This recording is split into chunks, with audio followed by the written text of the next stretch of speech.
Good evening students. Start करते हैं। आज हमारा ऑप्टिक्स का लास्ट पार्ट है जिसमें हम लोग माइक्रोस्कोप पढ़ने वाले हैं। और बच्चों ये जो पार्ट है ये बहुत आपको मतलब थोड़ा सा अजीब ही लगने वाला है। उसका रीजन ये है कि इसमें हम बहुत बड़े बड़े तगड़े तगड़े अप्रोक्सीमेशन करने वाले हैं। अभी तक हमने जितने अप्रोक्सीमेशन करे हैं वो तो चलो ठीक है। और इसमें हम सबसे बड़ा जो अप्रोक्सीमेशन करने वाले हैं वो है least distance of distinct vision का, जो कि एक बहुत बड़ा अप्रोक्सीमेशन जिसको आप मान सकते हो। आराम से हजम नहीं होता है, इस वजह से इसको मैं बड़ा अप्रोक्सीमेशन कह रहा हूँ। चलिए तो थोड़ी पहले यहाँ वहाँ की बातें कर लेते हैं, क्योंकि हम पहले पढ़ के आए हैं इस चैप्टर को कि 10th क्लास में थोड़ा सा हमने पढ़ा था। बच्चों आप लोग को याद होगा कि हम दूर से दूर कितनी दूर की चीज दे सकते हैं। मतलब हेल्दी आई के लिए हमारा फार पॉइंट क्या हुआ करता है, क्या आप बता सकते हैं कि हेल्दी आई के लिए हमारा फार पॉइंट क्या होता है और नियर पॉइंट क्या होता है?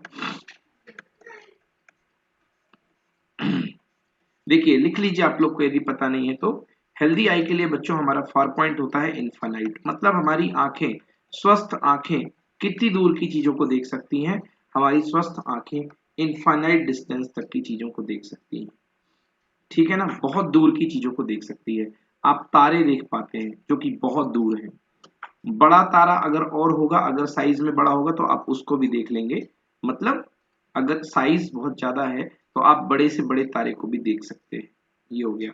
और नियर पॉइंट मतलब वो कम से कम दूरी जहां तक हमारी आंख बड़े प्यार से बड़े आराम से देख सकती है, वो होती है बच्चों 25 सेंटीमीटर।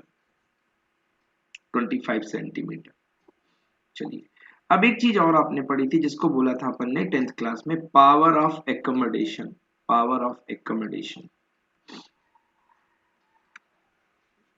तो आपको पता होगा ये क्या हुआ करती थी।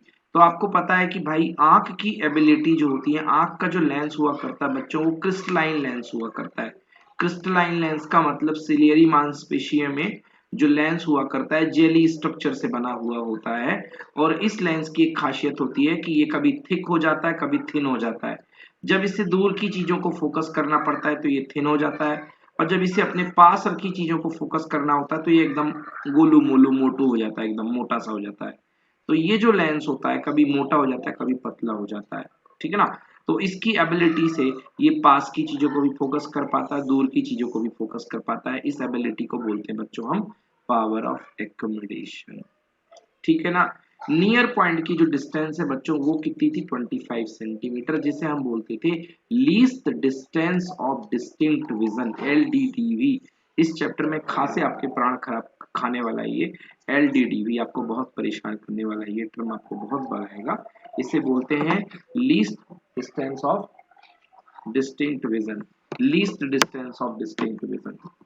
तो नोट कर लीजिए, LDDV मतलब least distance of distinct vision.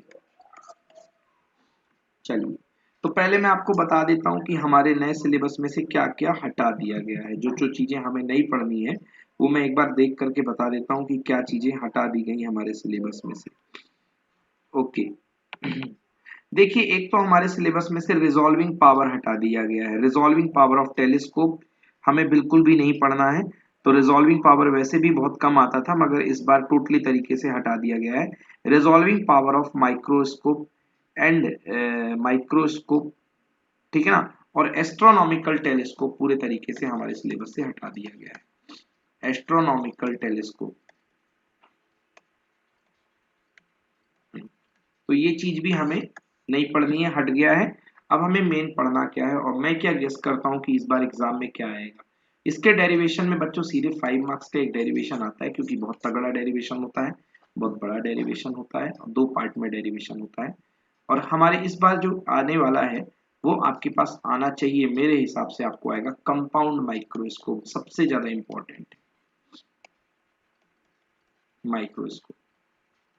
उसका कारण ये है कि पहले कंपाउंड के साथ साथ एस्ट्रोनॉमिकल आता था, बट एस्ट्रोनॉमिकल तो हट गया भाई। तो एस्ट्रोनॉमिकल के हट जाने से पूरी पूरी दावेदारी हो चुकी है कंपाउंड माइक्रोस्कोप की। तो कंपाउंड माइक्रोस्कोप आप लोग इस साल बहुत अच्छे से करके जाइएगा। अब स्टार्ट करते हैं हम अपना टॉपिक। सबसे पहले हम पढ़ने जा रहे हैं बच्चों सिंपल माइक्रोस्कोप। सिंपल माइक्रोस्कोप क्या हुआ करता है बच्चों? सिंपल माइक्रोस्कोप मतलब आप लोग हैंड लेंस लेकर के सिंपली जो लेंस हुआ करता है, अगर आपने बचपन में खेला है तो लेंस ले करके आप इसके नीचे पेपर रखते थे और उस पेपर को रख करके आप जलाया करते थे यहाँ। यस, ये पेपर रख करके आप इसको जलाया करते थे। तो पेपर क्यों जलने लगता था? क्योंकि इन्फानाइट से आने वाली रेज इस लेंस पे सारी की सारी रेज आफ्टर द रिफ्रैक्शन एक पॉइंट पे फोकस हुआ करती थी और उस पे सारी एनर्जी जाकर के केंद्रित हो जाती थी और इस वजह से ये पेपर जल उठता था। ओके, इस पर आपने बहुत खेल भी करे होंगे। इसको बोलते हैं सिंपल हैंड लेंस बोलते हैं इसको, या इसे मैग्नीफाइंग ग्लास बोलते हैं, मैग्नीफाइंग ग्लास। और दूसरा इसे ज्योतिष वाला लेंस भी बोलते हैं, ज्योतिष के लोग जो हाथ में लेकर के रेखाएं इत्यादि देखा करते हैं। चलिए आगे बात करते हैं। तो इसको हम अब इसका प्रूफ करेंगे, एक बहुत बड़ा सा प्रूफ। ऑप्टिक्स, ये है ऑप्टिक्स। चलिए, सिंपल माइक्रोस्कोप और मैग्नीफाइंग ग्लास। तो सिंपल माइक्रोस्कोप या इसे हम मैग्नीफाइंग ग्लास कहते हैं। एरिया पढ़िए। Simple microscope or magnifying glass. A simple microscope consists of converging lens of small focal length. A virtual, erect, and magnified image of the object is formed at the least distance of distinct vision from the eye held close to the lens. That is why the simple microscope is also called a magnifying glass. Okay, देखिए ये simple microscope है। आपने बताया होगा simple microscope में आपको जो देखने वाला केस होता है जिसमें आपको इमेज दिखाई देती है वो ये हुआ करता है, जिसमें आपको वैसे उस तरफ सारे उल्टे इमेजेस बनते हैं, ठीक है ना। बट आप अगर जो मैग्नीफाइंग वाला केस बनते हैं, क्योंकि उस तरफ सारे जो केसेस बनते हैं वो इरेक्टेड बनते हैं, वो हमारे काम के नहीं है। बट मैग्नीफाइंग वाला केवल एक ही केस बनता है जब आपका ऑब्जेक्ट जो होता है वो फोकस और ऑप्टिकल सेंटर के बीच में होता है। ये आपने 10th क्लास में डायग्राम बनाया था। तो कैसा सिचुएशन होता है, एक बार मैं फुल सा डायग्राम को आपको याद दिला देता हूँ, किस तरीके से आप जो है वो डायग्राम बनाते थे, एक बार मैं आपको याद दिला देता हूँ। देखिए यस, ये आपके पास लेंस हुआ करता था, ये लेंस हुआ करता था, ये इसका ऑप्टिकल सेंटर है।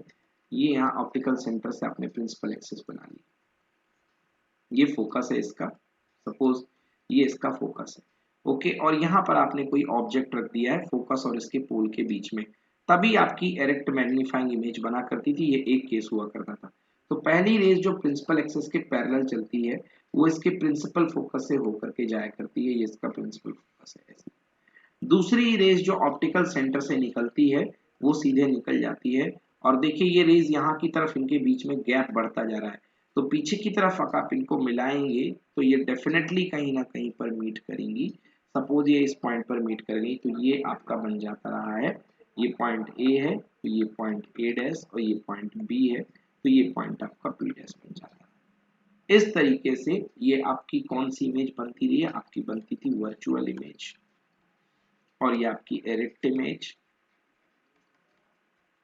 जब भी आप किसी लेंस को रख करके, हैंड लेंस को रख करके पेपर के नीचे कोई डिजिट लिखा हुआ है उसको आप देखते हैं तो आपको उसकी कैसी इमेज चाहनी पड़ती है, वर्चुअल और एरेक्ट इमेज। नहीं तो पता चला आपने देखा है आ, और आपको जो आ है अगर इस केस में होता तो आपको आ ऐसा बना हुआ दिखाई देता, उल्टे तरफ से आपको आ बना हुआ, ये इधर चला जाता, ऐसा ऐसा बना हुआ आपको आ दिखाई देता। किस केस में, अगर इमेज आपकी यहाँ बनती, क्योंकि 10th क्लास में आपने पढ़ रखा है कि राइट साइड में बनने वाली सारी इमेज जो है बच्चों को कैसी बनती थी, इन्वर्टेड बनती थी। अगर आपको भूल गया तो मैं एक केस याद दिला देता हूँ। एक रे चलती थी सीधे ऐसे और एक रे यहाँ चला करती थी, तो ये तो पैरेलल बना दी मैंने। चलिए, एक रे जो है सीधे यहाँ से चल करके लीजिए और एक रे जो है यहाँ से चल करके मिलती थी।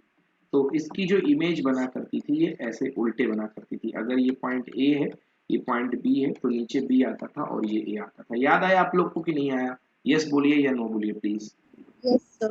हाँ, तो Yes, sir. ये उल्टे उल्टे इमेज, ओके यस, ये उल्टे इमेज वाला हमारे कोई काम का नहीं है, सीधे इमेज वाला हमारे एक ही काम का है, क्योंकि ये मैग्नीफाई कर रहा है। तो हमें इस चैप्टर में इसी लेंस की, सिंपल माइक्रोस्कोप की, हैंड लेंस की या मैग्नीफाइंग ग्लास की हमें पढ़नी है क्या, हमें पढ़नी है इसकी मैग्निफिकेशन पावर। अब एक नया टर्म आ गया आपके सामने, magnifying power, magnifying power. Magnifying power के बारे में हम डिस्कस बाद में करेंगे, थोड़ा सा वक्त दीजिए मुझे। अभी मैं डिस्कस करता हूं जो मैंने आपको यहाँ पे लिखा दिया, जो इधर पढ़ा हमने। क्या देखिए, a simple microscope consist of a converging lens. Converging lens का मतलब होता है बच्चों कॉन्वेक्स लेंस, जो कि अपने तरफ आने वाली रेस को एक पॉइंट पे फोकस कर देता है, क्योंकि कन्वर्ज कर देता है तो इसे कन्वर्जिंग लेंस कहते हैं। Of small focal length. क्यों भाई, क्यों स्मॉल फोकल लेंथ, क्यों ना हो स्मॉल फोकल लेंथ? जब आप उस लेंस से आग जलाते हैं तो उसकी फोकल लेंथ, वो आग जलाने वाला पेपर कितनी दूर रखा रहता है? थोड़ी दूर ही तो रखा रहता है, और उस पर आग पकड़ लेती है। ये थोड़ी ना कि आप 1 किलोमीटर दूर के बाद आग लगाते हैं या 100 मीटर दूर के बाद, नहीं। तो इसकी फोकल लेंथ बहुत ही छोटी हुआ करती है। तो magnify power small focal length, ये वर्चुअल बनता है मानता हूँ, एरेक्ट बनता है। And magnifying image of the object is formed at the least distance of distinct vision. जी हाँ, जो इमेज बनती है वो एलडीडीवी पर बनती है। इमेज जो बनती है वो एलडीडीवी पर बनती है। यस, ये जो इमेज बनती है इससे एलडीडीवी पर बनती है। आप याद कीजिए, जब आप किसी चीज लेंस से किसी पेपर को देखते हैं, लेंस से आप किसी पेपर को देखते हैं तो आप क्या करते हैं? ये कोई पेपर रखा हुआ है और इसमें लिखा हुआ है कमल, ये लिखा हुआ है। तो जब आप इसको लेंस को इसके जस्ट पेपर के ऊपर रख देते हैं तो ये कमल जो है बड़ा गंदा सा दिखाई देता है, बिल्कुल ऐसा गंदा सा। और हो सकता है कि एक दूसरे के ऊपर अक्षर चढ़ बैठे, आपको समझ में ना आए। तो फिर क्या करते हैं आप? साफ देखने के लिए लेंस को आगे करते हैं, पीछे करते हैं, आगे करते हैं, पीछे करते हैं, और एक सिचुएशन आती है कि कमल आपको लेंस से बड़ा भी दिखाई देता है और बिल्कुल साफ भी दिखाई देता है। बोलो बच्चों, हाँ या ना? वो हाँ सर। Yes, sir. यस। तो उसका कारण क्या है? उसका कारण ये है कि जब आप लेंस से देखते हैं तो याद रखिएगा, आप ओरिजिनल कमल को नहीं देखते हैं, आप कमल की इमेज को देखते हैं, याद रखिएगा। लेंस लेंस लगाते हैं तो आप ओरिजिनल कमल को नहीं देखते। अरे अगर हमारी आंख ही ठीक होती तो फिर हम लेंस क्यों लगाते? फिर तो हम ओरिजिनल कमल को ही देख लेते आंखों से। मगर जब हम लेंस लगाते हैं तो हम ओरिजिनल कमल को नहीं देखते हैं, हम उस कमल की इमेज को देखते हैं। और उस कमल की इमेज को क्लियर करने के लिए हम लेंस को आगे पीछे करते हैं, और तब तक आगे पीछे करते हैं जब तक कि ये इमेज हमारे एलडीडीवी पर ना आ जाए। एलडीडीवी मतलब least distance of distinct vision पर ना आ जाए, मतलब साफ दिखाई देने की न्यूनतम दूरी, कम से कम दूरी पर ना आ जाए। तो इस चैप्टर का फंडा है कि जो आपकी फाइनल इमेज बनेगी बच्चों, वो हमेशा एलडीडीवी पर ही बननी चाहिए। चाहे आप दूरबीन यूज करो, चाहे आप मैग्नीफाइंग ग्लास यूज करो, चाहे आप माइक्रोस्कोप यूज करो, जो आपकी फाइनल इमेज बनेगी वो least distance of distinct vision पर ही बनेगी। नहीं तो आप एडजस्ट करते रहोगे जब तक नहीं बनेगी। तो लेंस को आगे पीछे करते रहोगे, दूरबीन के बटन को घुमाते रहोगे, जिससे कि वो आपकी इमेज साफ बने। बोलो क्लियर हुआ इतना जी? Yes sir. Yes, sir. Clear. चलिए जी, तो स्टार्ट करते हैं। अब देखिए, हम अब बात करते हैं आपसे दो एंगल्स की। अब उन दो एंगल्स का जो रेशियो होता है उसी को हम बोलते हैं मैग्नीफाइंग पावर। ठीक है, तो एंगल ऑफ देखिए, तो क्या है वो दो एंगल्स? जैसे आपके पास ये लेंस है और ये इसका प्रिंसिपल एक्सिस है। एक आपका ऑब्जेक्ट रखा हुआ है, तो ऑब्जेक्ट का बनाया हुआ एंगल अल्फा, ठीक ना? अब ये एंगल बहुत छोटा होता है, तो इस अल्फा को मैं किसके नियर बाई ले लेता हूं? Ten alpha, tan alpha. और मान लीजिए इसकी इमेज कहीं पर बन गई, इसकी इमेज कहीं पर बन गई, सपोज इमेज जो है ये यहाँ पर बन गई, ये है इमेज, इमेज इसकी बन गई, इस पॉइंट पर इमेज इसकी बन गई। अब इमेज कितना एंगल बना रही है? इमेज मान लीजिए इस पर एंगल बना रही है बीटा, ये एंगल है बीटा। तो बीटा भी छोटा एंगल है, तो beta is nearly equal to 10 beta. अब याद रखिएगा, जो इमेज हम लेंगे उसको हम कहां पर लेंगे? इमेज को हम लेंगे स्मॉल डी। स्मॉल डी का मतलब L D D V, least distance of distinct vision, मतलब साफ सुथरी इमेज दिखाई देगी। तो ये दो एंगल मेरे पास बन गए हैं, एक एंगल है अल्फा, एक एंगल है बीटा। ठीक, आगे बढ़ते हैं। यस, तो ये देखिए सबसे पहले इसका डायग्राम। सबसे पहले आपके पास एक ऑब्जेक्ट था जो कि इसके फोकस के आगे रखा हुआ था, ऑप्टिकल सेंटर के बीच में। एक रे जो चलती है वो सीधे फोकस से होकर के आगे की तरफ निकल गई है, दूसरी रे जो है सेंटर ऑफ कर्वेचर से आगे की तरफ निकल गई है। ये आंख इंतजार कर रही है वर्चुअल इमेज बनने का, ठीक ना, ये आंख इंतजार कर रही है। तो इसको पीछे की तरफ बढ़ाइए और ये वर्चुअल इमेज इसकी बन गई क्या, ए डैश और बी डैश। ठीक है ना। अभी ये नीचे वाली चीज को A1 को मत देखिए, बिल्कुल मत देखिए। यस, A1 को मत देखिए। ठीक है। अब तो ये जो इमेज बनी है बेटा, इसको अपन क्या बोलते हैं, इस दूरी को बोलते हैं D। ऑब्जेक्ट जहां पर था उसको बोलते हैं U। चलिए, let an object AB is held between optical center C and principal focus F। मान लिया ऑब्जेक्ट जो है सेंटर और फोकस के बीच में रखा हुआ है of the lens perpendicular to the principal axis. A virtual erect 10 magnified image A dash B dash is formed as traced in figure. The eye is held to close the lens. CB dash equals to D, that is equal to 25 cm. The eye is held close to the lens. CB equals to D. CB dash equals to D. CB dash कहाँ है, CB dash equals to D, मतलब C से लेके जो B dash तक की दूरी है वो जो है वो डी के इक्वल होगी, डी। अब बात करते हैं बच्चों मैग्नीफाइंग पावर की। मैग्नीफाइंग पावर आ रहा है, तो what is magnifying power of a telescope, magnifying power of a microscope. Magnifying power of a microscope is defined as the ratio of the angle subtended by the image to the angle subtended image and the angle subtended by the object on the eye. मतलब image का angle और object के angle का ratio कहलाता है magnifying power. This is called magnifying power. तो image का angle मैंने क्या बताया आपको, मैंने बच्चों इमेज का एंगल बताया मैंने बीटा, और ऑब्जेक्ट का एंगल मैंने क्या बताया आपको, अल्फा। तो magnifying alpha. Power small m equal to बच्चा लोग beta upon alpha, and you can write it as 10 beta upon 10। But इसमें एक कंडीशन है, वो चीज मत भूलिएगा प्लीज, वो इंपॉर्टेंट है। कंडीशन ये है, when both are at least distance of distinct vision. मतलब कब माना जाएगा ये, जबकि आपका इमेज और ऑब्जेक्ट दोनों ही एलडीडीवी पर हो। तो लिख लीजिए condition, when both image and object are kept at LDDV. LDDV, जी हाँ, जब दोनों ऑब्जेक्ट और image least distance of distinct vision पे हो, उस समय आपका जो एंगल इमेज का एंगल और जो ऑब्जेक्ट का एंगल उसका जो रेशियो कहलाएगा वो कहलाएगा, that ratio is called magnifying power. Okay, तो ये उस समय कहलाएगा यार मैग्नीफाइंग पावर। चलिए देखते हैं। तो हमारे पास ऑब्जेक्ट तो है, ऑब्जेक्ट बहुत प्यारा एंगल बना रहा है बच्चों सेंटर पर। ऑब्जेक्ट का एंगल क्या है देखिए यहाँ पे, ऑब्जेक्ट जो है पहले ये एंगल बना रहा था।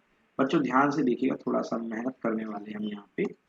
इसको पहले मैं इरेज कर दूं, ये सब कुछ साफ कर दिया मैंने।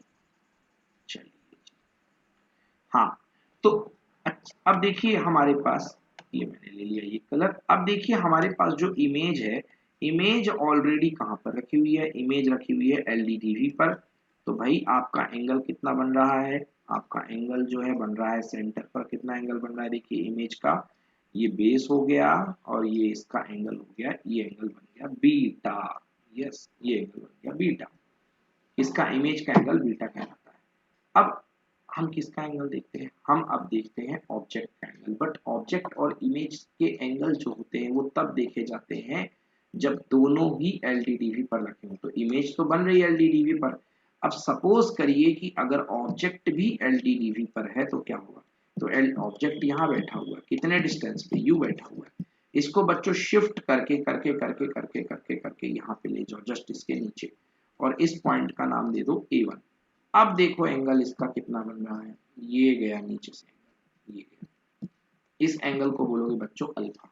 मिटा दिया मैंने, है ना, इसको अपन बोलेंगे अल्फा। ये देखो ये लिखा हुआ है बीटा अल्फा। तो अब जो रेशियो कहलाएगा that is called magnifying power. इस समय जो 10 बीटा अपॉन 10 अल्फा बनेगा, वो कहलाएगा मैग्नीफाइंग पावर। क्लियर है?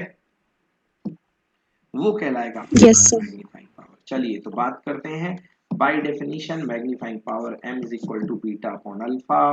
तो tan beta upon tan alpha अभी अभी मैंने बताया, छोटे एंगल के लिए कोई दिक्कत नहीं है। अब टेन बीटा आ जाओ भाई ट्रायंगल से, tan beta is equal to perpendicular upon base. ये देखो भैया, टेन बीटा किससे निकाल सकते हैं? इससे निकाल सकते हैं, इससे, क्योंकि सिमिलर ट्रायंगल है। ये ट्रायंगल और ये ट्रायंगल सिमिलर है तो एंगल तो सेम सबटेंड होगा। तो परपेंडिकुलर कितना है बेटा इसका? है ए बी। ध्यान से देखो, परपेंडिकुलर है ना ए बी, है कि नहीं है बताओ? इसका बीटा का परपेंडिकुलर Yes, ए sir. बी है. है। और बेस कितना बनेगा बेटा? B C. बेस कितना बन जाएगा? B C. तो टेन परपेंडिकुलर बन गया देखिए A B upon B C. Done. And alpha के लिए tan alpha is equal to perpendicular, देखिए टेन अल्फा के लिए ए डैश बी डैश या A one B one, A है ना। तो tan alpha is equal to देखिए A one B dash upon base कितना बनेगा? अपॉन बेस बनेगा बी डैश सी। बोलो श्रुति एंड एरिना, मानसी, है ना। बेस हो गया Yes, sir. बी डैश सी, तो ये बेस अपने पास बन गया बी डैश सी। तो टेन अल्फा बन गया। अब देखिए जो ए डैश बी डैश है डायग्राम में, ए डैश बी डैश जो है या A one B dash A B के इक्वल है, क्योंकि ये रेक्टेंगल बना रहे हैं। तो जहां पे ए डैश बी डैश है वहां मैंने ए बी रख दिया, तो मैंने यहाँ रख दिया A B, tan alpha A B रख दिया। तो ये क्या बन गया? A B upon C B dash. अब चलो tan beta upon tan alpha निकाल लो। तो tan beta upon tan alpha, tan beta की value A B upon C B, and tan beta पलटी मार के ऊपर आएगा तो C B dash upon A B बनेगा। मानसी टेन बीटा के देखो बेटा, Mansi tan beta is equals to है कितना? A B upon C B, and tan alpha is equals to upon में जाएगा A B upon C B dash. तो C B dash सबसे ऊपर पहुंच जाएगा, ए बी से ए बी कैंसिल हो जाएगा, तो C B dash upon C B. बोलो मानसी यस और नो। हेलो, क्लास में नहीं हो क्या?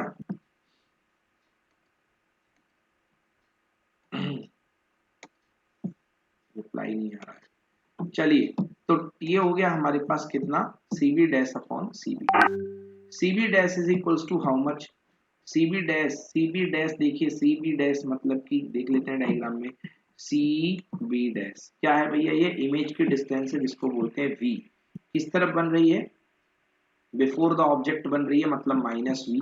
तो सी बी डैश की वैल्यू पुट कर दीजिए जी माइनस वी।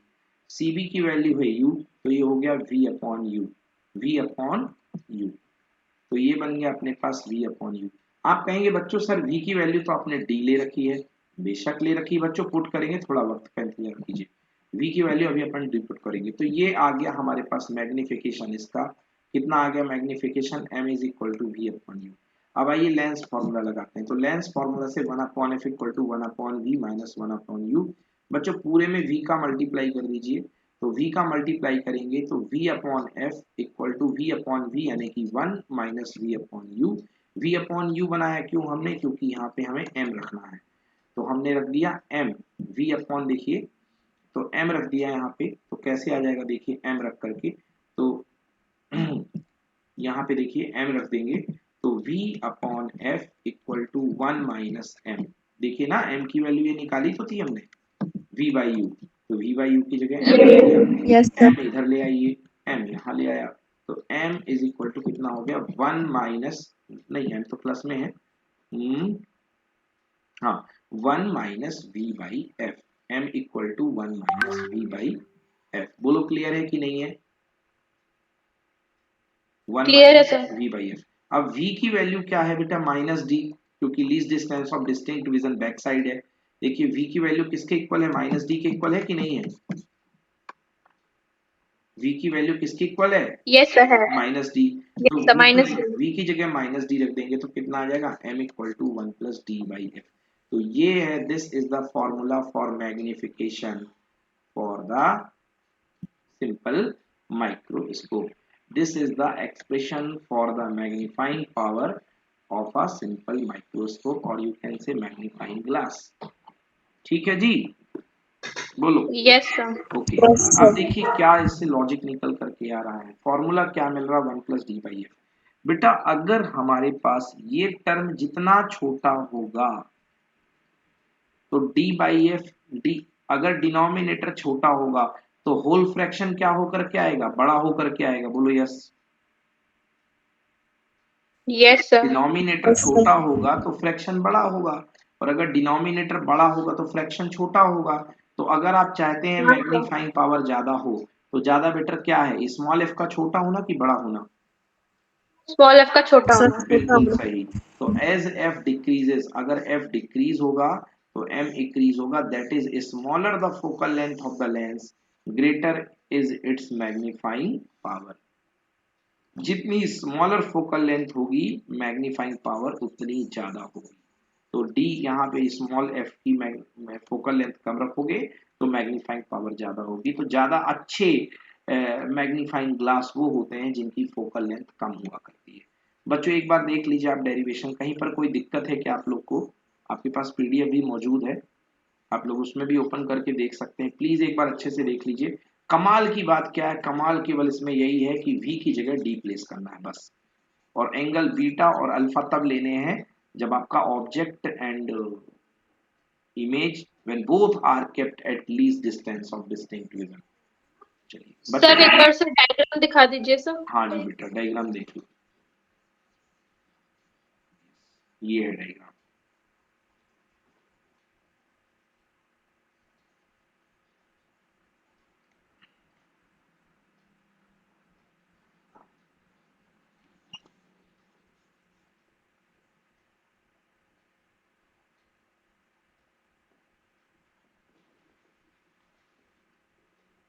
क्लियर है? यस सर क्लियर है। yes, sir. ओके Clear है. ओके, चलिए ठीक है ना। तो काफी ऊपर नीचे करके बताया, बट इसको आप डायग्राम वगैरह को बना करके बड़े आराम से तसल्ली के साथ कीजिए, बहुत आराम से आपसे बन जाएगा। चलिए नेक्स्ट करते हैं कंपाउंड माइक्रोस्कोप, जो कि अपने आप में खतरनाक डेरिवेशन है भाई। कंपाउंड माइक्रोस्कोप, चलिए स्टार्ट करते हैं। कंपाउंड माइक्रोस्कोप को कंपाउंड क्यों कहते हैं भाई? कंपाउंड मतलब इसमें ज्यादा लेंस लगे होते हैं, इसमें 2 लेंस लगे होते हैं, ये कंपाउंड माइक्रोस्कोप है। कहाँ देखा होगा? बायोलॉजी वाले लैब में आपने इसमें 10th में एक्सपेरिमेंट किया होगा, रख करके यस स्लाइड सर। स्लाइड वगैरह देखी जाती हैं, अमीबा पैरामीशियम वगैरह जो भी देखते हैं वो लोग, है ना? तो इसको अपन कंपाउंड माइक्रोस्कोप कहते हैं। देखिए कंपाउंड माइक्रोस्कोप में, एक compound microscope consist of 2 converging lens, इसमें 2 लेंस होते हैं। अब पहले वाले लेंस की फोकल लेंथ कम रखनी पड़ेगी। क्यों कम रखनी पड़ेगी भाई? जब आप कंपाउंड माइक्रोस्कोप में ऊपर से आंख लगा के देखा करते हो, आप लोग ऐसे आंख लगा करके देखते हो, तो नीचे जो स्लाइड होती है एकदम पास में तो होती है। ये जिस लेंस से, मतलब यहाँ पे जो मेन लेंस आपका हुआ करता है जो उसको देखता है, उसके एकदम पास में रखते हो ना स्लिट को, कि कई किलोमीटर दूर रख यस दो सर। तब? Ye- तो Sir, एकदम पास पास में। में. एकदम एकदम पास में, मतलब इसकी फोकल लेंथ कम होती है। फिर इसके ऊपर एक और रहता है, वहां पे एक छोटा सा लेंस लगा रहता है जिससे आपकी आंख जाती है, जिसको बोलते हैं, यस सर। जिसको बोलते हैं आई पीस। क्या बोलते हैं? Eye lens. और एक जो लेंस होता है वो स्लाइड को केंद्रित करता है, स्लाइड को देखता है बेटा, उसको बोलते हैं ऑब्जेक्टिव। क्या बोलते हैं बच्चा लोग? ऑब्जेक्टिव। तो 2 लेंस है भाई हमारे पास यहाँ, एक है आई पीस और एक है ऑब्जेक्टिव। तो स्पष्ट बात है कि ऑब्जेक्टिव की फोकल लेंथ कम होनी चाहिए, है ना, क्योंकि बहुत छोटी डिस्टेंस को फोकस करेगा, और आई पीस की फोकल लेंथ ज्यादा हो सकती है, मीडियम रेंज की हो सकती है। चलो तो बात कर लेते हैं। A compound microscope consists of two converging lens and objective lens O of very small focal length and a short aperture, and short aperture क्यों? ऑब्जेक्टिव का आपने देखा होगा, length and A short aperture, objective lens O of very small focal length and short aperture, aperture बोल गया sorry बच्चों, short aperture, and an eyepiece E of moderate focal length and of large aperture. बोलो yes. Yes Yes, sir. sir. The two Yes, lenses sir. are held coaxially at the free end of the tube. अब आपने देखा होगा वो जो tube होती है, वो ट्यूब जो होती है आप आई पीस वाली, उसको आप आगे और पीछे कर लिया करते थे, रोल करें उसको आगे पीछे Yes, करके, sir. यस एक सर। स्क्रू से यस उसको सर रोल क्लियर। कर सकते थे आपको। बेटा ये जो आगे और पीछे करने वाली मेथड होती है, वो उसमें भी लगी होती है, वो दूरबीन जो होती है उसमें भी लगी, इसको बोलते हैं बेटा रैक एंड पिनियन अरेंजमेंट। इसका एक नाम दिया गया फिजिक्स में, इसको बोलते हैं आर ए सी के, रैक एंड पिनियन अरेंजमेंट। तो रैक एंड पिनियन अरेंजमेंट में क्या हुआ करता है कि एक, जैसे मान लो दूरबीन टाइप का ये है, इसके ऊपर दो गिर्री लगा दी जाती है ये, और दो गिर्री लगा करके, है ना, अंदर या बाहर एक और इसके ऊपर ये पाइप जो होता है ये मूव किया जाता है इस तरीके से। तो अगर इसको आगे खसकाओगे तो ये आगे चलाएगा, और पीछे खसकाओगे तो पीछे चलाएगा। ये कहलाता है रैक एंड पिनियन अरेंजमेंट। तो अगर आपने यूज किया है माइक्रोस्कोप, तो माइक्रोस्कोप में देखा होगा कि ये जो ऊपर जिससे देखा करते हैं बच्चे लोग, जिससे वो स्लिट वगैरह देखा करते हैं, उसको वो लोग पकड़ करके इसको आगे पीछे कर लेते हैं स्क्रू की मदद से। तो ये रैक एंड पिनियन अरेंजमेंट हुआ करता है। A tube, the two lenses are held coaxially। coaxially मतलब दोनों लेंस एक ही सीध में होते हैं, आई पीस वाला और नीचे जो लगा ऑब्जेक्टिव वाला मच्छर को देखने के लिए। मच्छर मतलब कुछ भी देखो आप, मर्जी आपकी। तो ये एक ही एक्सेल में होते हैं। Coaxially at the free end of a tube a suitable fix distance from each other. The two lenses are held coaxially at the free ends of a tube at a suitable fixed distance from each other. The distance of objective lens from the object can be adjusted by rack and pinion arrangement। मतलब एक lens सबसे ऊपर रहता है, एक lens सबसे नीचे रहता है, और इन दोनों के बीच की दूरी को आप इस पिनियन अरेंजमेंट से, रैक एंड पिनियन अरेंजमेंट से कम या ज्यादा कर सकते हो। ठीक है ना। तो ये देखिए, ये है इसका डायग्राम। बच्चों इस बार मैं रिस्क नहीं लेने वाला हूं, चलिए मेरे साथ डायग्राम बनाइए बच्चे लोग। सबसे पहले बच्चों, ये ऑब्जेक्टिव लेंस है, बनाओ छोटा सा पतला सा ऑब्जेक्टिव लेंस, कम फोकल लेंथ वाला ऑब्जेक्टिव लेंस बनाओ। बना लिया, और इसकी फोकल लेंथ दे दो बेटा इस तरफ एफ ओ। एफ ओ, यहां भी एफ ओ, बस दे दिया F O. Yes, Yes, sir. हाँ, जैसा बोल रहा हूं वैसा करना। ये एफ ओ दे दिया। अब एफ ओ से पीछे एक ऑब्जेक्ट रखो बच्चों, A B. A B, F O से पीछे एक ऑब्जेक्ट रखो ए बी। अब एफ ओ से, ए बी से एक रे चलने दो। एक रे चली जो कि पैरेलल होकर के जाएगी इधर से, फोकस से। जान देना, पेंसिल से बनाना डायग्राम। तो ये भी एफ ओ कहलाएगा। ये इधर वाला एफ ओ, ये इधर वाला F O. Positive focal length यहां की काउंट होगी। ठीक है। yes, sir. अब एक रे बेटा सीधी निकाल दो। आपको पता है ऑप्टिकल सेंटर से जाएगी, वहां पे जाके मिलेगी। एक रे सीधी निकाल दो, बन गई छोटी सी इमेज कंपैरेटिवली। यस सर, बन गई। अब देखना, यहाँ पे इमेज बन गई है। अब ये आई पीस का लेंस ऐसा रखो, बड़ा सा लेंस ऐसा रखना बच्चों आई पीस का, कि ये जो इमेज बनी है ये इसके ऑप्टिकल सेंटर और इसके फोकस, किसके फोकस, आई पीस के बीच में आए। तो ये इमेज का नाम क्या है, ए डैश बी डैश।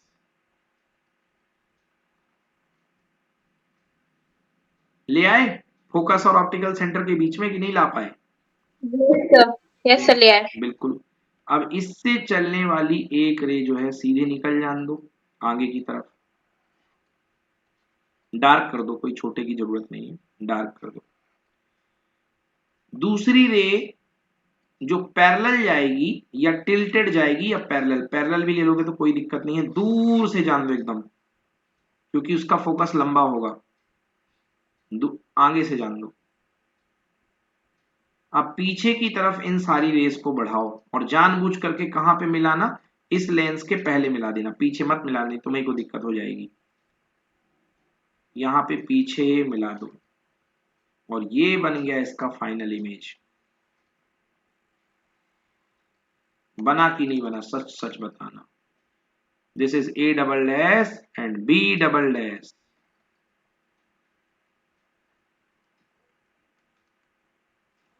अब मैं डायग्राम साफ कर देता हूं।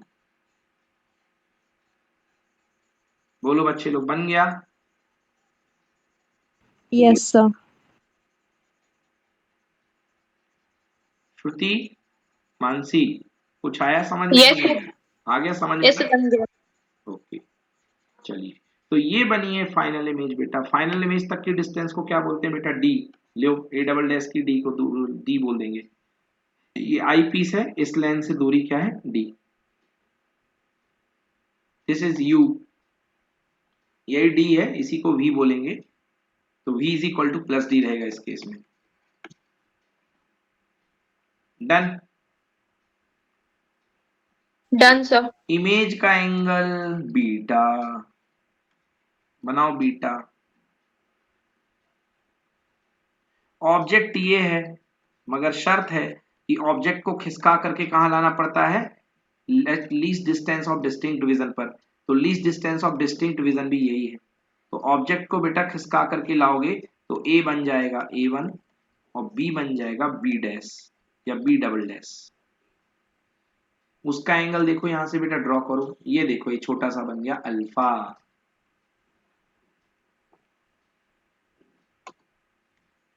अल्फा बीटा देख करके बताइए क्लियर है कि नहीं है clear?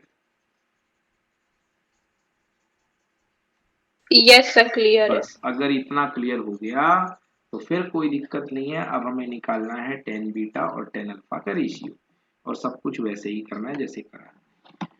Let A be is a tiny object held perpendicular to the principal axis in front of the objective lens beyond its principal focus f0. A real unweighted and enlarged imaged A dash B dash of this object is formed by the objective lens. इसके पीछे है focus के, तो इसकी real inverted और हल्की सी बड़ी, बहुत ज्यादा बड़ी नहीं, हल्की सी बड़ी इमेज बन जाएगी A डैश B डैश। वो अपने काम का उतना कुछ खास नहीं है ना। रियल इन्वर्टेड एंड इनलार्ज, यार इनलार्ज कह रहा है, इनलार्ज मेरे को नहीं लग रहा है, क्योंकि इनलार्ज तब बनती है जब वो सेंटर ऑफ कर्वेचर को पार कर जाए। इन्वर्टेड एंड इनलार्ज नहीं होगा, क्योंकि इनलार्ज कब बनती है? जब सेंटर ऑफ कर्वेचर को पार कर जाता है। तो या तो ये सेंटर ऑफ कर्वेचर को पार कर गया होगा ऑब्जेक्ट, तब बनेगी इनलार्ज्ड। और इनलार्ज बन जाए तो इमेज और इनलार्ज बन जाएगी। तो कुल मिलाकर के चाहे छोटी बने चाहे बड़ी बने, उससे कोई फर्क नहीं पड़ने वाला है। इसलिए यहाँ पे इनलार्ज मैंने लिख दिया है, कोई फर्क नहीं पड़ने वाला है। आप इसलिए इनलार्ज को काट दो, है ना। And real inverted image A dash B dash बनेगी, बस उसका कोई काम नहीं है इनलार्ज का। चलो देखो, अब जो A डैश है B डैश, बच्चों आया समझ में मैं क्या बोल गया?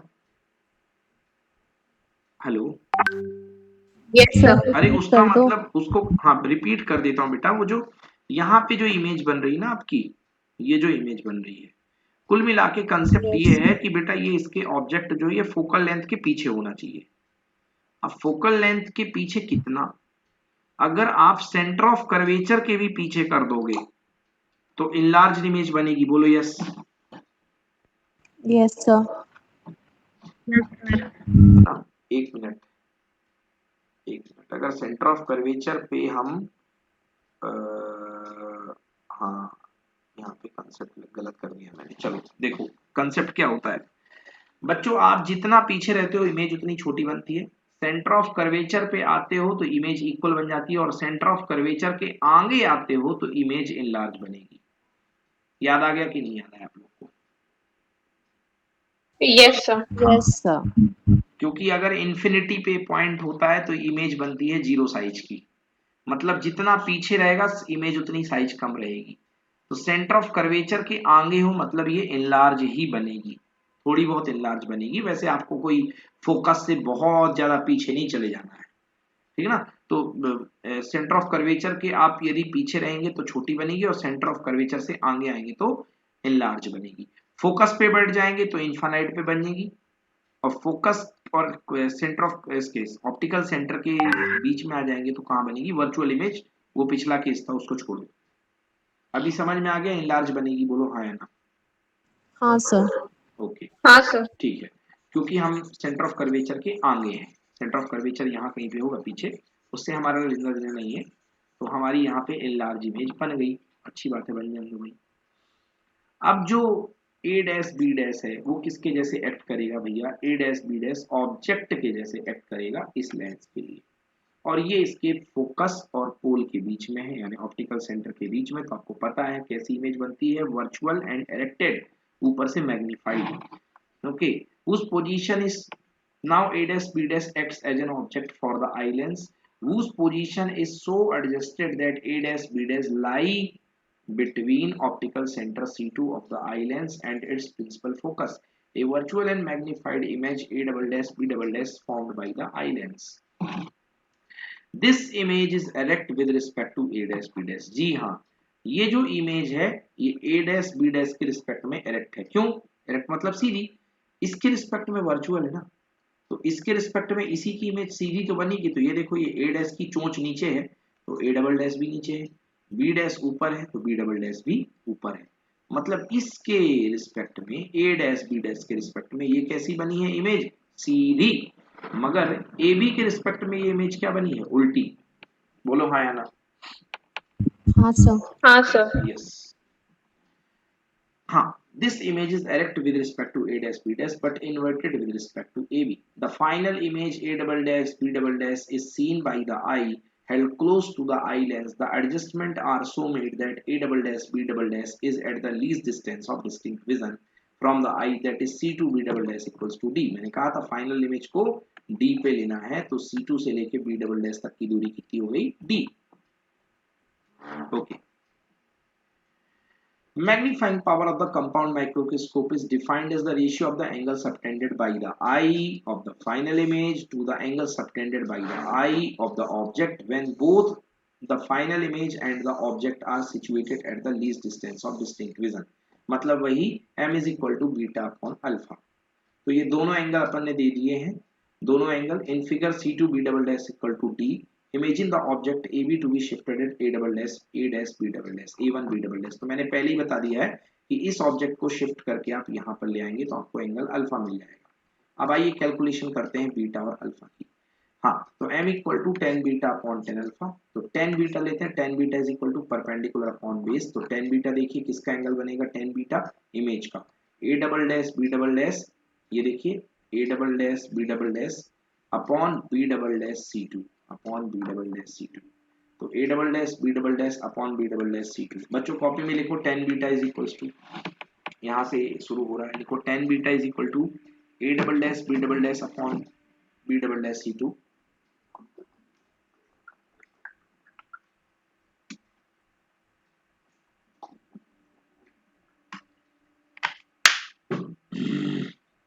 लिखा, यस सर। यस सर, लिख टेन लिया। Alpha tan alpha tan alpha. Perpendicular क्या बनेगा बेटा, A one B double dash A one B double dash upon B double dash C to. लिखो tan alpha equal to A one B double dash upon B double dash C to.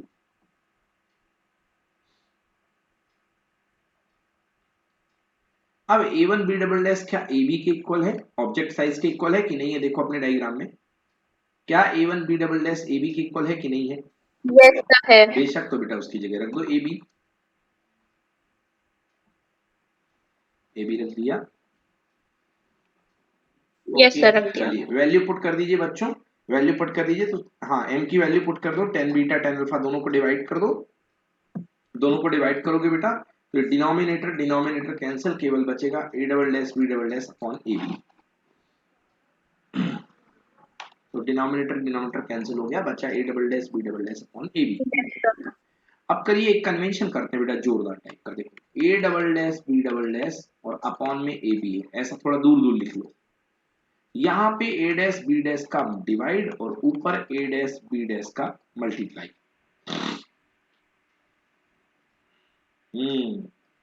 A dash B dash का divide और यहाँ पे ए dash B dash का multiply कर लिया, एक ऐसी स्ट्रक्चर बन गई। यस सर, बन गई। अब ध्यान से देखिए ये क्या है, ये है मैग्निफिकेशन ऑफ आई लेंस और ये है magnification of objective lens, MEMO। ये आई लेंस की मैग्निफिकेशन है, ऑब्जेक्टिव लेंस की मैग्निफिकेशन है। क्यों है, देखिए भाई, image upon object, size of image magnification, size of image upon size of object, size of image upon size of object. Diagram से फील कीजिए, ये देखिए, इसकी इमेज ये है आई लेंस की, ऑब्जेक्ट ये है, और इसके केस में इसकी इमेज जो बन रही है यही है ए डैश बी डैश, और ऑब्जेक्ट ये है। हाँ है ना? Yes, sir. हाँ सर।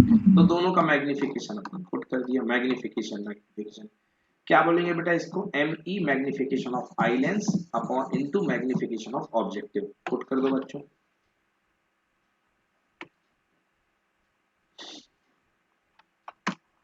ठीक, ठीक sir. यस। अब देखिए, मैग्निफिकेशन ऑफ आई लेंस हमने पिछले चैप्टर में पढ़ा, पिछले वाले फॉर्मूले में क्या होता है, 1 plus D upon F E, लिख लो। We know that M E is equal to 1 plus D upon F E.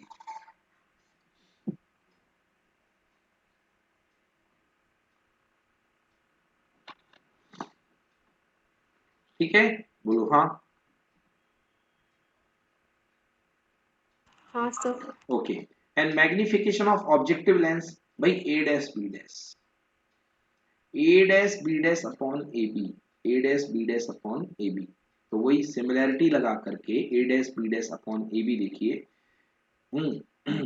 A dash B dash upon A B equal to C one B dash upon C one B. कहाँ गए, इसमें आ जाइए diagram में, देखिए A dash B dash upon A dash B dash upon A B. इसको पूरा clear कर दो। Sir, यस बेटा, बोलो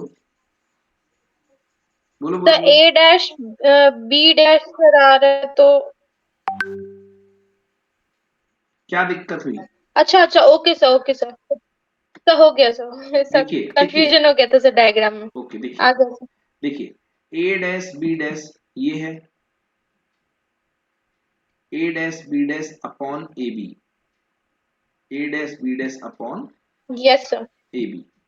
तो भाई इसमें एक ट्रायंगल, एक ये दिख रहा है, एक ये दिख रहा है, इसका परपेंडिकुलर बटे इसका परपेंडिकुलर इक्वल टू इसका बेस अपॉन इसका बेस, हुआ कि नहीं हुआ?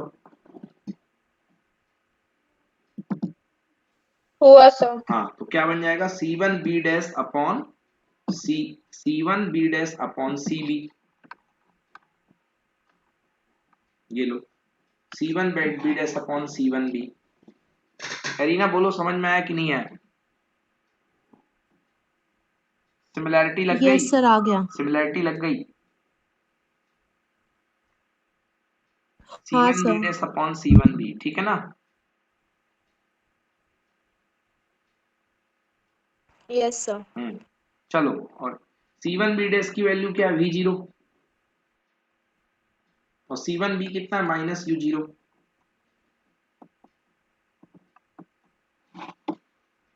है कि नहीं है? है सर हाँ, बस पुट कर यस दो, sir.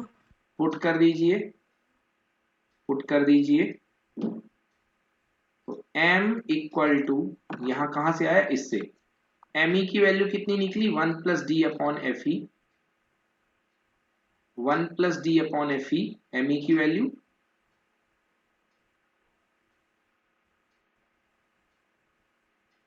1 plus D upon F E. Okay, eyepiece का जो बना गया, क्या बन गया, 1 plus D upon F E. ये कहां से आया, पिछले डेरिवेशन में निकाला था आई पीस का, याद है? ये देखो, पिछला यस सर। डेरिवेशन, ये याद है देखो, हाँ ये वाला यूज किया है वहां से, क्योंकि आई पीस के लिए तो सेम केस हो रहा ना। 1 प्लस डी अपॉन एफ ई, दोनों को मल्टीप्लाई कर दो, देखो इतना बना कि नहीं बना मैग्नीफाइंग पावर।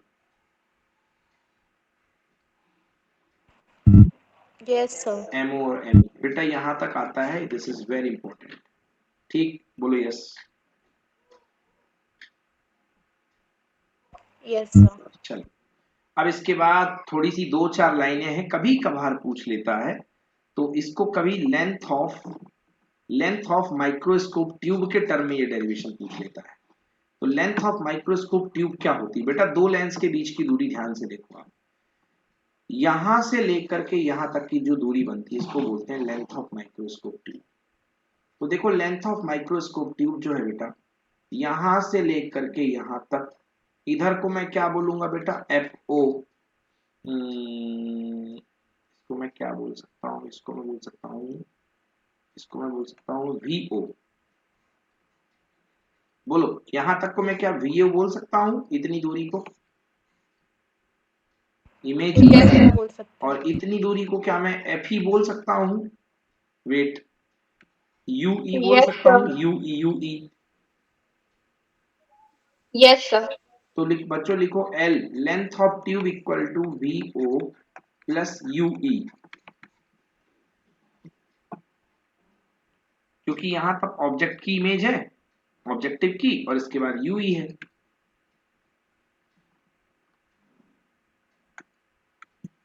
नहीं यस सर। नहीं आया एरिना समझ में? यस सर, आ गया समझ में। Okay, V O plus U E. तो हम लिख सकते हैं, ये देखो, लिखो L equal to V O plus U ई।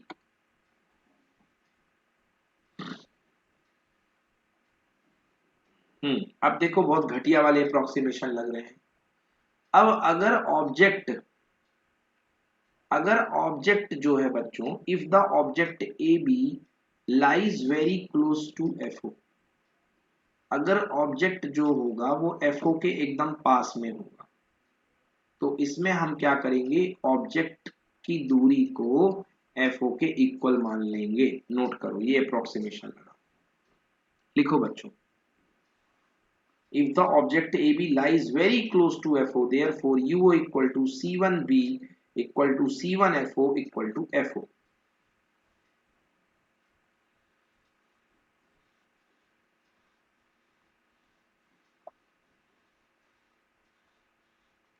ठीक है? ठीक है सर। हम्म, ठीक। अब यस। ऑब्जेक्ट अगर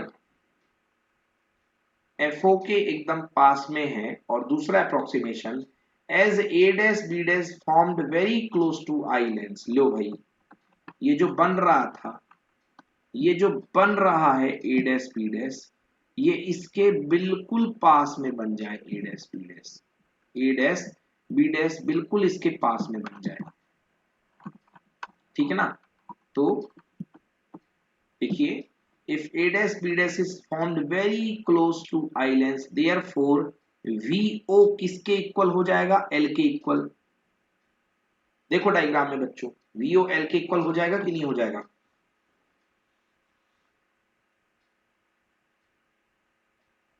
यस सर, हो जाएगा। भाई वीओ क्या है, वहां से लेके पूरी इमेज की डिस्टेंस, तो अगर एकदम पास में इमेज बन रही है लेंस के, तो ये पूरा का पूरा वीओ एल यस, काउंट होगा कि नहीं होगा, बोलो? होगा सर। हाँ, तो बस रख दो बेटा, जहां वीओ है वहां एल रख दो, और जहां यू है वहां क्या रख दो, एफ ही रख दो, एफ ओ रख दो। चलो लिख दो, तो बस वैल्यू पुट कर दो, ये आंसर आ गया।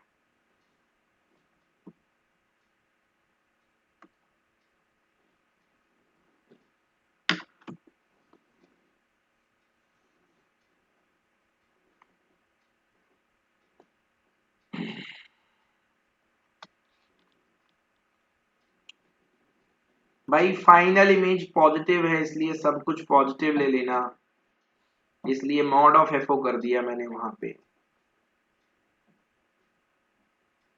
चलो डन, कोई दिक्कत बच्चों?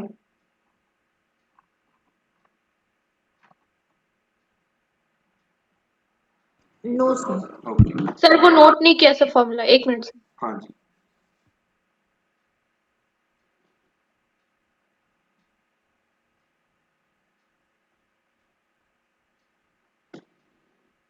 यस सर, आ गया सर।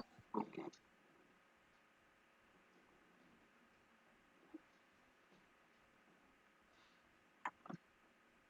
हम्म, एक रिलेशन ये है, देखिए एम, ये पहला वाला रिलेशन।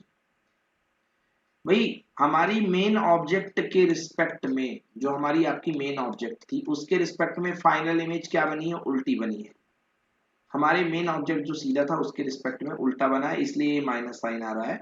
तो लिखा है as magnifying power m is negative, the image seen in a microscope is always inverted. जी हाँ, क्योंकि m की वैल्यू नेगेटिव आ रही है, तो जो भी बैक्टीरिया आप देखोगे वो उसके ओरिजिनल के रिस्पेक्ट में हमेशा आपको उल्टा दिखाई देगा, क्योंकि फाइनल इमेज में आपका जो m है वो निगेटिव आ रहा है। ये देखो ये माइनस साइन बैठा हुआ है इस वजह से, ठीक ना, ये देखो यहाँ भी माइनस बैठा हुआ है, तो इस वजह से जो आपको इमेज दिखेगी वो इन्वर्टेड दिखाई देगी। यस, अब आप चाहते हैं कि आपका अगर m ज्यादा हो, m ज्यादा होने के लिए बच्चों fo को क्या होना पड़ेगा, कम या ज्यादा बोलो, सर कम। कम होना पड़ेगा। Yes, for large magnifying power fo and fe both have to be small, और साथ में इसे भी कम करना है तो fe को भी स्मॉल होना पड़ेगा। एक्चुअली ये कम होगा तो ये टर्म ज्यादा होगा, और ये टर्म ज्यादा होगा तो ज्यादा जुड़ करके आएगा, मतलब ज्यादा मैग्निफिकेशन बनेगा। तो ले दे करके Yes, FO और sir. FE दोनों को ही स्मॉल होना चाहिए, बोलो yes. Yes, yes sir. Sir. तो also FE is taken to the smaller than FE, FO is taken to the smaller than FE, show that field view may be increased। ये line आपको रटनी है बच्चों कि also FO is taken to smaller than FE। बच्चों ऐसे लिख लो, FO should be less than FE, मतलब objective की जो फोकल लेंथ होगी वो आई पीस से भी कम होगी, और ऐसा करने से फील्ड व्यू इंक्रीज होता है।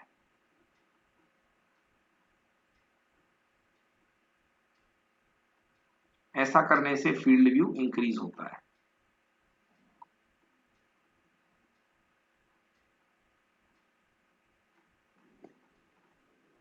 चलिए ठीक बच्चों, क्लियर हो गया, एनी प्रॉब्लम बोलो।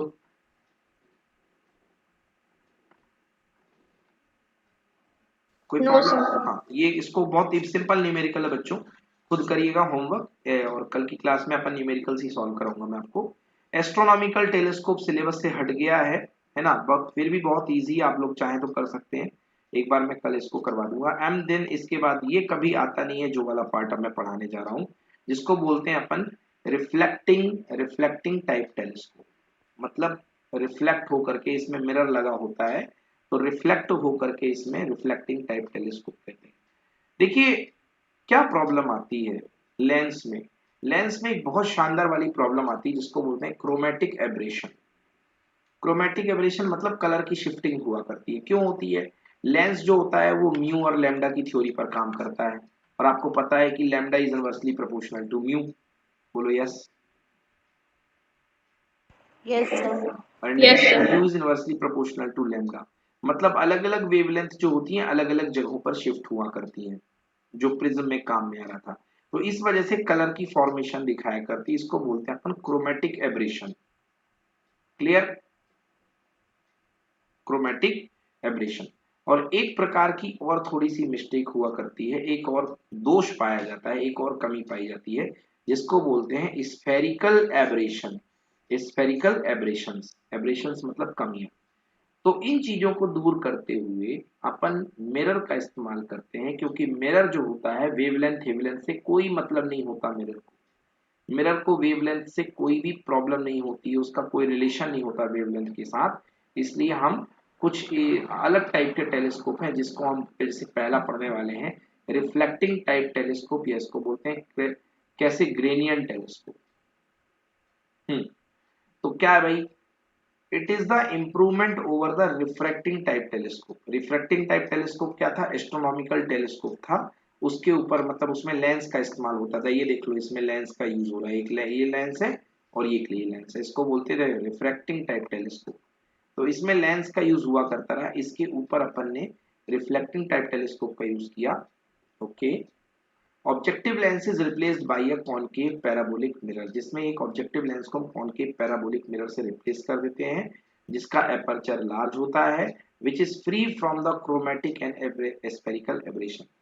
और मिरर में ना तो क्रोमेटिक एब्रेशन होता है ना तो स्फेरिकल एब्रेशन होता है। The image is formed much brighter and the reflecting type telescope has much higher resolving power compared to the refracting type telescope. Such a telescope is known as Cassegrainian telescope on the name of its inventor. A reflecting type telescope has discovered initially by Newton and modified by Cassegrainian. तो देखिए बच्चों ये telescope कैसे काम करता है। ये यहाँ से टेलीस्कोप में बहुत सारी रेज आ रही है, पैरेलल रेज। कहाँ से आती है? हेवनलीज बॉडी, तारा सितारा जो भी होते हैं। अब ये रेस चली, ये टकराई बेटा एक ऑब्जेक्टिव मिरर में, और ये यहाँ पर ये टकराई, और ये रेस चल गई बच्चों, ये इधर आई, और फाइनली टकराने के बाद ये आंखों में जाके आई पीस में जाकर के अब टकराएंगी तो क्या बनाएंगी? इमेज। बोलो समझ में आया कि नहीं आया? एक ऐसे ही बस थोड़ा सा थ्योरी टाइप है। क्लियर है? Yes. Yes, sir. बस हाँ, in diagram C is a parabolic concave reflector of about 200 inch aperture। ठीक है भाई, ये अपने पास जो है डायग्राम में C जो है, where is C? this is concave reflector है बच्चों, ये जो C लगा हुआ है ना, concave reflector है, with a narrow hole है ना, aperture with a narrow hole at the center, जिसमें सेंटर में छोटा सा नैरो होल है, ये वाला होल है, जिससे कि टकराने के बाद ये रेज जा सके।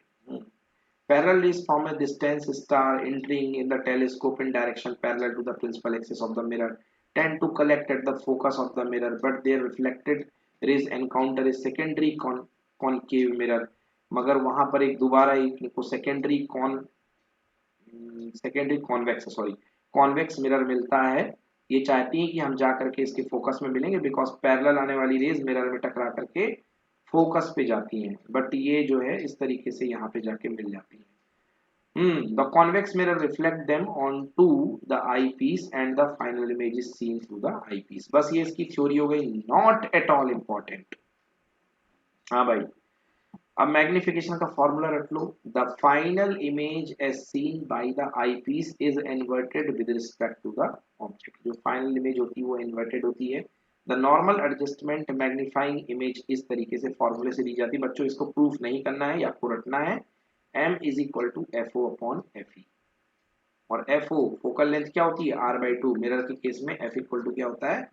R/2/FE, where R is the radius of curvature of the concave reflector.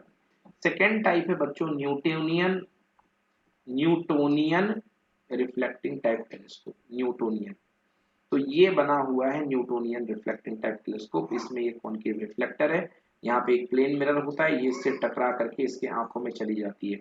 बस यही थ्योरी है, and this is not at all important. मैंने पहले ही बोला ये ज्यादा इंपॉर्टेंट नहीं है, थोड़ी सी थ्योरी है, चलो मैं ही पढ़ देता हूँ।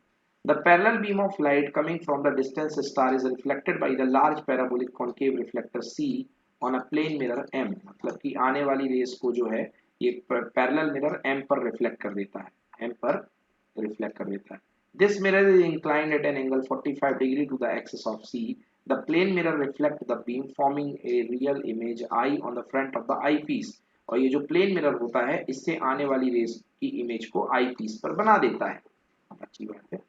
The eyepiece acts as a magnifier। eyepiece एक magnifier के जैसे काम करती है, and the final virtual magnified image of the star is seen distinctly by the eye। और final virtual image जो होती है आंखों के द्वारा देख ली जाती है। Advantage, there is no chromatic and spherical aberration due to the mirror objective in place of lens। तो इनका एडवांटेज ये है कि ना इनमें कोई रंग वाली प्रॉब्लम होती है, ना स्फेरिकल एब्रेशन की प्रॉब्लम होती है। सेकेंड इसका फायदा, image is brighter as compare to the refracting type telescope and high resolution is achieved by using mirror of large aperture. भैया सही बात है, जितना ज्यादा एपर्चर का आप मिरर यूज करोगे उतना ज्यादा कॉन्ट्रास्ट मिलेगा, उतनी ज्यादा चमकदार इमेजेस आपको मिलेंगी, बिल्कुल सही इमेज मिलेंगी, क्योंकि बहुत सारी लाइट कलेक्ट कर लेता है। ओके, सो दिस इज ये होमवर्क है बच्चों, बस तो ये चैप्टर फिनिश हो गया है। कुछ पूछना है भाई प्लीज बताओ, कोई दिक्कत आ रही क्या? ये टेलीस्कोप हट चुका है अपने सिलेबस से, तो बस इतना पार्ट हट गया है। और मुझे लगता है जब टेलीस्कोप इन्होंने हटा ही दिया है तो लिखा तो नहीं है, मगर ये दोनों टेलीस्कोप भी उतने इंपॉर्टेंट अब नहीं बचते हैं, क्योंकि जब टेलीस्कोप हटा दिया आपने तो बच्चे फिर ये और ये क्यों करें। तो ये भी थोड़ी सी एक सोचने वाली बात है, तो इस पे ज्यादा ध्यान मत देना। ये जो रिफ्रैक्टिंग टाइप और न्यूटोनियन के टेलीस्कोप की थ्योरी है तो इसको बस ऐसे ही पढ़ लेना। चलो बोलो श्रुति, ठीक है एकदम सब कुछ ठीक है? रीना, मानसी बोलो बेटा। Yes, sir, एकदम ठीक। ठीक है। चलिए तो ठीक है, ये सिलेबस हमारा मतलब यहाँ पे ये चैप्टर खत्म होता है। अब इसके न्यूमेरिकल अपन कल की क्लास में करेंगे। ठीक है, क्लास ओवर करें बच्चों? Yes, sir. चलिए ठीक है, क्लास ओवर करते हैं। मैथ्स के न्यूमेरिकल्स कल लगा के लाइए। Thank you so much, bye bye, good night, bye. Bye Bye, sir.